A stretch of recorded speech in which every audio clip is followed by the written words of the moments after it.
Urgently asking for your help. Right now, Goal has hundreds of staff on the ground in Syria, providing food, water and emergency support to children and families in Idlib with nowhere else to go. The situation is critical, with over 3 million people trapped in the middle of a major humanitarian catastrophe. We desperately need your support to provide life-saving help to communities caught in the crossfire. Please, make your donation now before it's too late. Visit goal.ie or call 1850 832 100. Thank you.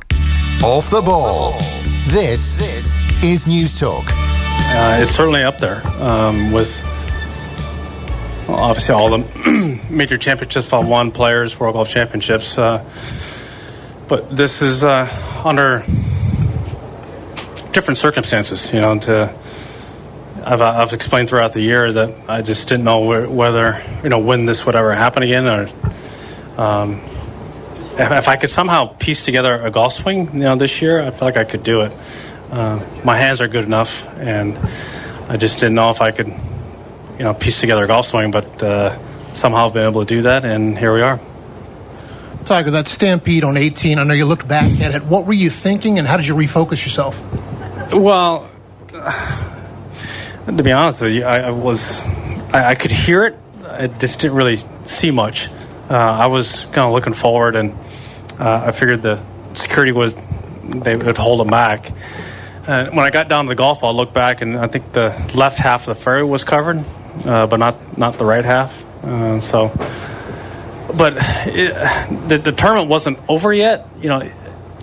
I still had a 2-shot lead, but anything could still happen, and I still need to play the hole. And once I hit the ball in the bunker, I tried to miss it right at the flag. I was able to do that.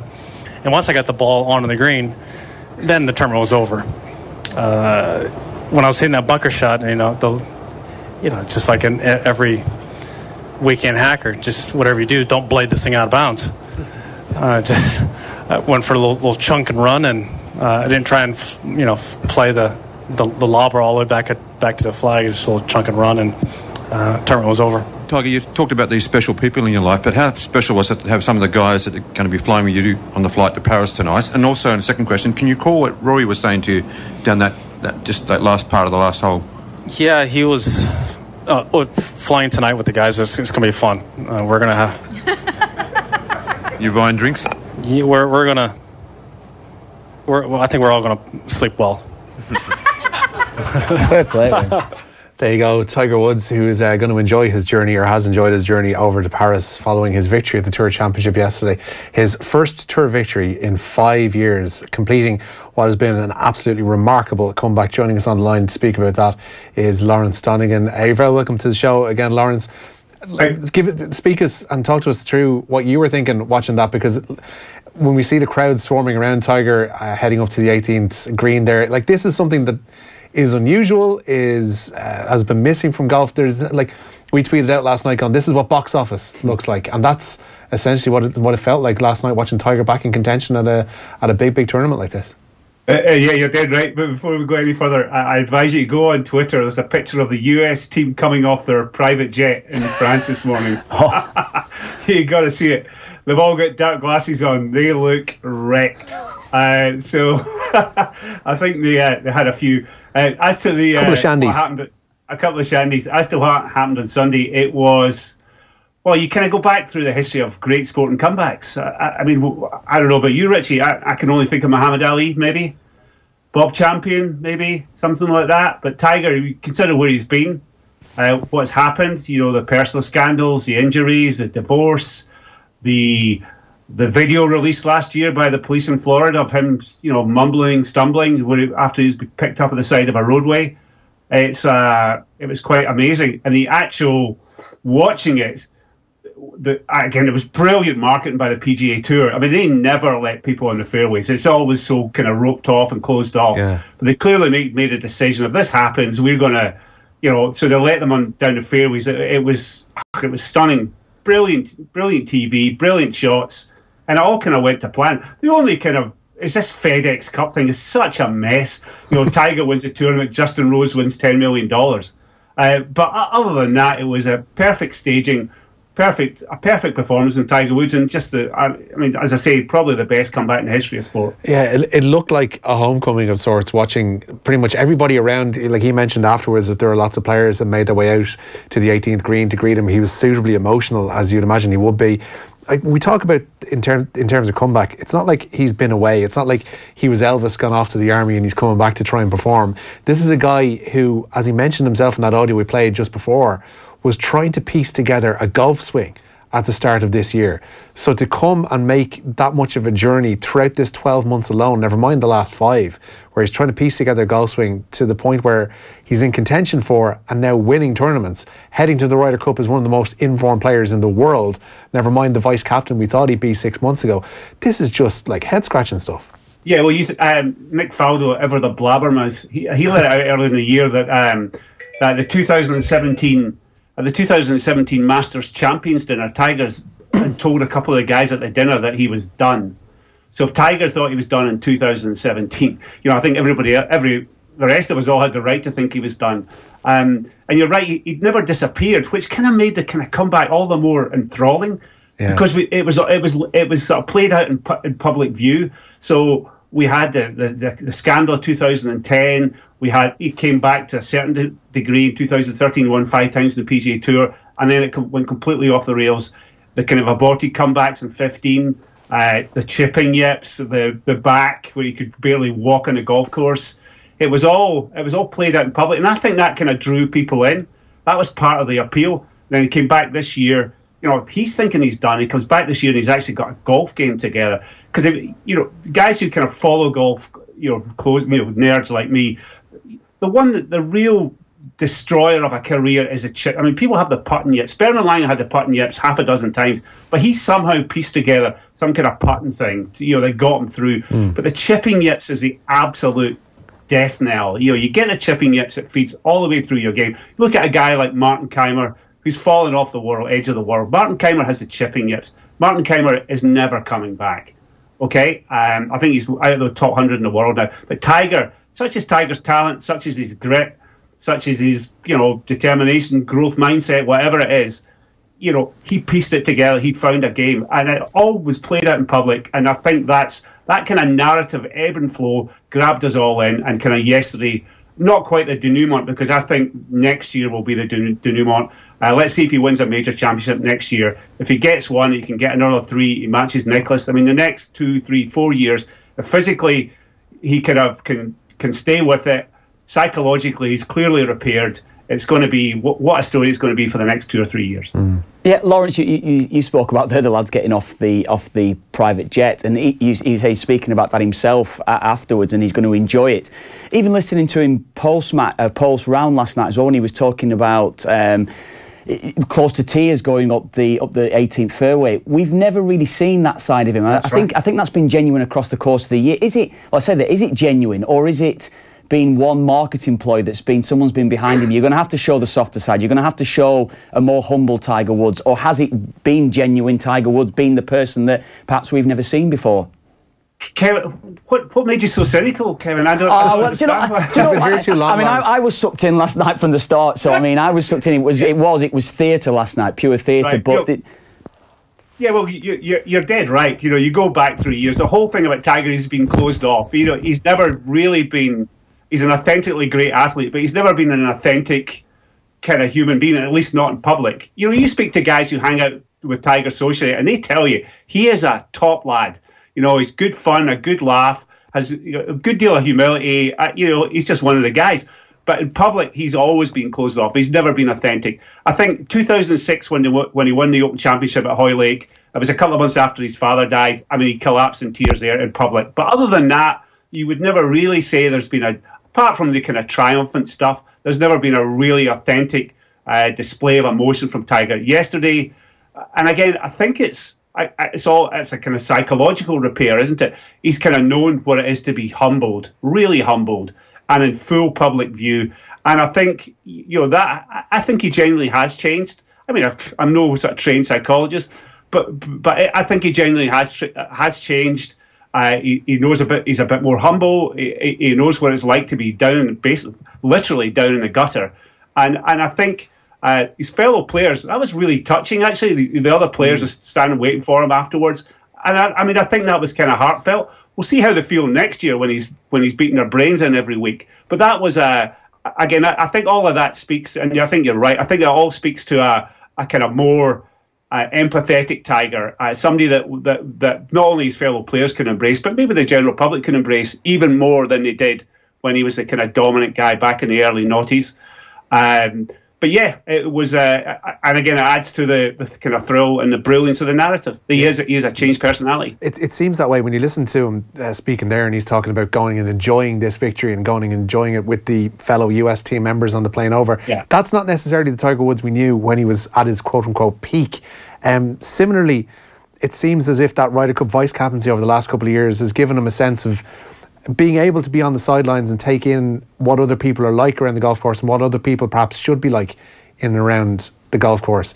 And it has humbled him as well. And another point to his personality, you mentioned it there, he didn't go away through all of this. I think that adds to the likability of the comeback and the acceptance of it, is that he's made mistakes, by God, in their dozens, it seems. But he hasn't gone away. He's fronted up to every single one of them. He's been honest about them. And he's just been a presence when he could have quite easily hidden away, gone to a massive mansion in California and never darkened the public store again. And yet here he is back at the top of and the peak of his powers. Well, you look at how he responded post 2009, just the Thanksgiving crash of 2009. How he responded to that, he disappeared, as you say. He disappeared for months on end. He came back with that just horrific press conference. Remember the blue screen, the blue curtain behind him? That was, the full on quotes and quotes confession. So that, again, that's inauthentic, and it didn't work. But again, all this stuff that kind of played out in public, it is kind of worked. It's authentic, and people want to embrace it. The thing is, when he was dominant back in the day, he was a closed-off person. He would not interact. That was part of his intimidation factor. He would kind of shut guys down. The guys he was playing against, the Ernies, the Phils, the VJs, he would try and shut those guys down, and it kind of worked. If you look at the guys who played with him in the halcyon days, the guys that he played with in the final round of any tournament, they were paired in the final round, their stroke averages fell I think it was 2.5 shots over the week. So say if these guys shot 370s Thursday, Friday, Saturday, they played with Tiger on a Sunday for the tournament. They were shooting on average 2.5 shots worse, and that's partly to do with the fact that Tiger just kind of intimidated people. Now, and deliberately so, that was part of his armoury. But you look at him now, as I say, he's a bit more empathetic, and he's still beating these guys. So he doesn't even need to kind of lay it on thick with the intimidation. He can just, it's pretty scary. If he can win tournaments playing with this kind of mentality, a softer, more empathetic mentality, the sky's the limit. Look at Rory yesterday. Rory played the front 9 and 4 over par.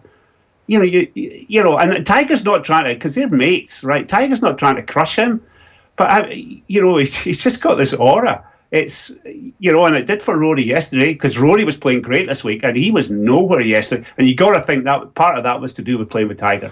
Rory almost looks like a footnote to that yesterday. There's one of those photos that we put up earlier on whereby there's the crowd swamping Tiger Woods, and it took me a second look at it to see that Rory's actually in there and walking away. He's not even kind of part of the attention at all. And a part of that obviously is to how he dropped away during the course of that final round yesterday. But also, he doesn't have that aura that Tiger has. It seems as if golf needs Tiger back. Well, yeah. It does. Well, in saying that, FedEx have just re-signed for another 10 years with the PGA Tour. So when you win the FedEx Cup next year, it's not 10 million, it's 15 million. So there's 10 million is dropping into Justin. This is literally true. $10 million will be in Justin Rose's bank account this morning. That is just, so next year you win the FedEx Cup, it's $15 million. So to say, golf as a sport overall is definitely struggling. It has been struggling since Tiger kind of diminished. But at the top level, it's not really struggling. It's never been struggling. There's never been more money at the top end of the game. But yeah, him coming back is, again, well, the TV ratings in the States are just out this morning, and they're up. Yesterday's finale of the FedEx Cup is up 207% over last year. It's yesterday's broadcast in the States was I sound like some TV nerd. Yesterday's broadcast in the States was the highest rated golf programming this year, apart from apart from the Sunday of the Masters. Tiger Woods, again, it's just this has been. I mean, turned pro at the end of 1996. This is 22 years later. He's still the man, and he could be the man for the next 5 years. I mean, think about that. What a sustained career at the very, very top, and it's had this great narrative arc. You know, the triumph, the disaster, and now we're back up to triumph. I'm kind of speechless. Maybe that. I mean, are you okay?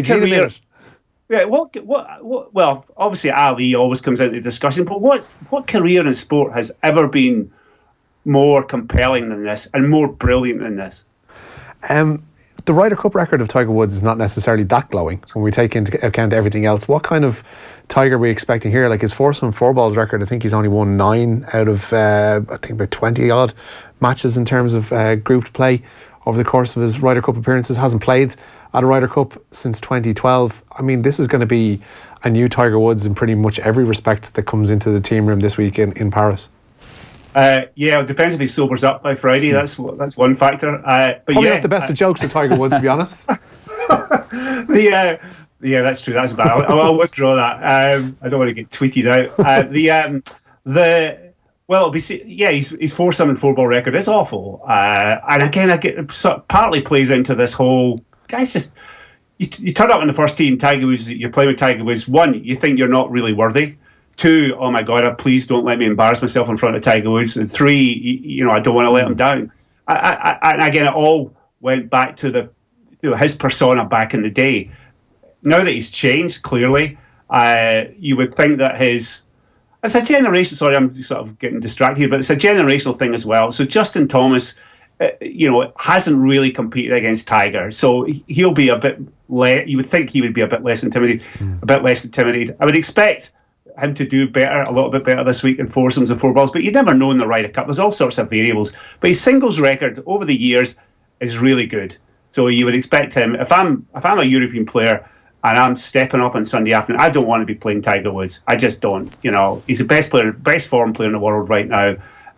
He'll want to prove a point, and he's got a great singles record at the Ryder Cup. Lawrence, does it help though, Lawrence, that he has the younger guys? You mentioned there about him being greeted. I think it was Ricky Fowler was one of the 3 that greeted him when he came on. Does it help him, the younger guys that are almost looking up to him in order, or is there an intimidation factor? Do you feel with that? I think that's in the context of a team match, there's a kind of you kind of sense an affection, don't you? Yeah. It's more of a kind of not father son, obviously, but it's a more older brother, younger brother thing, I think, and that's got to help. You think back to. I'm trying to think of some of the Tiger Woods' worst Ryder Cup moments. When him and Phil were paired together at Oakland Hills in 2004, that goes down as one of the all-time disasters. The first day, Hal Sutton, the American captain, paired the two of them together, 2 best players in the world, and it was horrible. The body language was horrible. So that was a pairing of rivals, and that no longer exists anymore. He is a rival with Ricky Fowler, but it's more of an older brother, younger brother. You got to think that helps. So that removes the kind of barriers to good team play that existed before. So I say I would expect him to be he'll play if he wants. He'll play however many matches he wants to. If he plays 5, then I would expect him to do. I mean, I would be lumping on Tiger to be the top points earner amongst in the US team, definitely. Lawrence, we're set up for a nice week. Hope you can enjoy it as best you can. Lawrence Donegan, who gets extra points for having the OK Computer poster in the background there at the room. So thank you for that, Lawrence. And don't forget, our Ryder Cup coverage is brought to you in association with Now TV. Only pay for the days you want and stream all 10 Sky Sports channels with the Now TV Sky Sports Pass. We'll be back after this. Off the ball on News Talk. You won't remember defrosting the freezer, but the chilling case of the runaway witch will stay with you forever. Experience Kilkenny's great stories this weekend in Ireland's ancient East. Recently separated from your last car? Still looking for the one? Renault Selection used cars are the finest around, and the only brand offering 2% APR, 2 years warranty and 2 years roadside assistance. Renault